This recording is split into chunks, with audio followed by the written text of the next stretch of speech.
So there are some big, potentially scary news around NIO's delisting that were released very recently. Let's talk about this breaking news, how I think they affect NIO stock, and whether I think we as NIO investors should be scared of it right now or not. Let's also talk about how I think this coming week will look and whether NIO can reach new all-time highs by January of 2021. So stay tuned, friends. So looking back at the last week, we saw a great recovery from the lows of $39.88 all the way up to $46.72. This is an increase of 17%. So for all of you who didn't panic sell during the drop, and especially those who took that drop as an opportunity to buy more shares at cheaper prices, congratulations! You would have made a really good amount of money in a very short time period. I think this is also a lesson about looking at the actual operations of a company instead of the stock chart when deciding to buy or sell a stock. It's really human nature to want to sell just because a stock is dropping, but in NIO's case, I was personally very confident to keep holding since I didn't believe we had a good reason for this drop in the first place. And that takes us right to the big news that happened on Friday that some people have reacted to as very negative for NIO and something that might lead to it dropping next week. Let me go through this and explain just why I don't at all think this is the case. On Friday, President Donald Trump signed legislation that could remove Chinese companies from US stock exchanges if American regulators are not allowed to review their financial audits. The Holding Foreign Companies Accountable Act will require companies to establish that they are not owned or controlled by a foreign government and allow the US Public Accounting Oversight Board to review their financial audits. And although this legislation applies to companies from any country outside of the US, the bill's measures are clearly intended to target Chinese companies, such as Alibaba Group and of course NIO. So guys, this was a big contributing factor that led to NIO dropping these last weeks, although at that time the bill had just been passed by Congress, which happened around December 2nd. But now it has been signed by the President of the United States, so US is definitely serious about this bill. Now guys, this bill almost certainly escalates tensions between China and the US as President Trump prepares to leave office next month. And as we know, China really doesn't like to let regulators from other countries inspect their local accounting firms. And this is the big problem here. NIO themselves are compliant and are willing to be transparent with the US.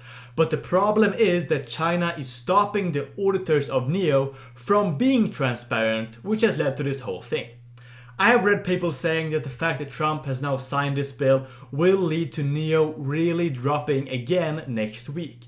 I absolutely disagree with this, and let me tell you why. Firstly, we knew about this bill back in May, we knew that the support for it was very high and that it would likely go through. And of course we knew that Trump would sign it. This is not something new, and the NIO stock drop we saw as we got close to this bill being passed was simply due to the irrational fear of the market, in my opinion. Secondly, China has a 3-year period to comply with the requirements before US removes their companies from the stock exchanges. 3 years is plenty of time, and there are already words going around that the Joe Biden administration is talking with Chinese representatives to negotiate a deal. And thirdly, both China and the US would lose out big time if this delisting thing actually happens. There are trillions of dollars of Chinese stocks in the US market. Wall Street is making money off these companies while at the same time giving them the resources to succeed and support the Chinese economy. With this huge vested interest, I cannot imagine both parties just not cooperating and watching all this opportunity going to waste. And lastly, we're still seeing hedge funds buying crazy amounts of NIO stock. For some reason, they just don't think it is too big of a deal. These massive institutions have professional analysts working to maximize returns for millionaires and billionaires. So if they aren't scared of NIO getting delisted, then I don't think we should be either. In fact, on Friday, Fidelity, which is a massive financial services company that manages $3.3 trillion in assets, just filed their stock buys and sales from the last quarter. And guess what? They bought an insane amount of NIO stocks. For example, for their Fidelity SAI Emerging Market Index Fund, they filed 570,000 NIO shares. And for their Fidelity Blue Chip Growth Fund, they filed another 350,000 NIO shares. And in total, they have many million shares of NIO right now. Now, obviously, these guys are working on a very large scale, so them buying 1 million shares is still a very small percentage of their total portfolio. But still, there's no way these guys would go into NIO with all this money if they thought it would get delisted and drop in share price. BlackRock is another great example. These guys own more than $1 billion worth of shares, so if NIO is about to get delisted, then why are they not selling their positions and taking their crazy profits?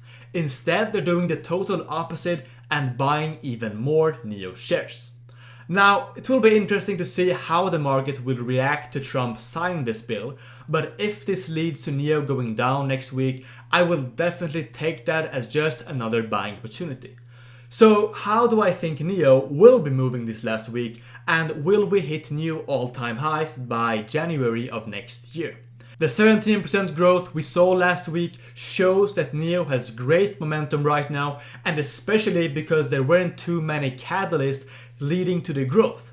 It was simply investors just buying the dip because they thought NIO looked cheap.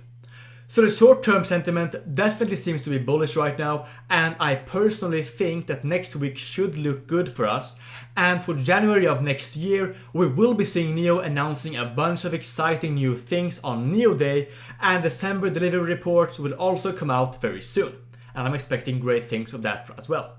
So yes, I also do believe that we should at the very least get back to those $50 levels in January. As always though, I'm not an oracle and this is just my biased opinion, so I could very well be wrong. I am a long-term investor anyways, so I mostly focus on NIO's share price many years ahead, which I think will be much higher than today. But still, if you want to go into NIO, make sure to do your own research and make your own decision, since I am not a financial advisor and this is not financial advice. And with that, I want to conclude today's video. If you enjoyed this one, make sure to give it a like to help us reach out to more people about NIO and show them the case of the stock and the pros and cons of it. It is, after all, the absolute best way you can support me. Also, if you watched all the way to this point and if you enjoyed the content, of course, and want to be here for future content, then subscribing seems like a no-brainer to me. Something like 90% of you guys are not subscribed to the channel right now, so if you wanted to do so and join us in the journey to 10,000 investors, that would make me very happy. Thank you for watching and enjoy the rest of your day. I appreciate all your support.